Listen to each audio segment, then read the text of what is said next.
Madam, আপনার স্বামী যদি আমার মায়ের সঙ্গে নোংরামি করা বন্ধ না করে তাহলে আমি পুলিশকে কমপ্লেন করব। স্নেহা, তুমি কি বলতেছো এটা?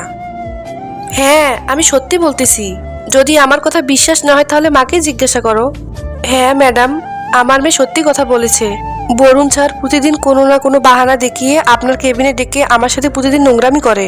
তোমাদের দুজনের লজ্জা নেই? বরুণ কখনো এসব করতে পারে না। যারা এই ফাইলটাতে সাইন করে দা।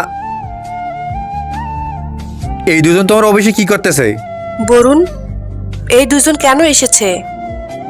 তুমি নাকি মিনার সাথে নোংরামি করেছো। আরে কি ফাজলামো করতেছো আমার সাথে? তুমি জানো এই ধরনের কাজের মেয়ের দিকে আমি কখনো তাকাই না। ভালোবাসা তো দূরের কথা। না ম্যাডাম, আমি সত্যি বলতেছি। সাহেব আজ সকালে আমার সঙ্গে নোংরামি করেছে। রিয়া, তুমি এক কাজ করো, গার্ডকে বলো আর একে অফিস থেকে বের করে দাও এখনই এখনই।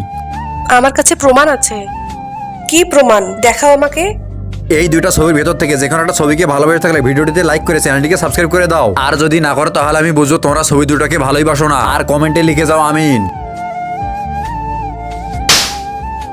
এমন ব্যবহার করো, তোমার লজ্জা নেই? এইরকম ব্যবহার করলে তুমি তাও মিনার সাথে?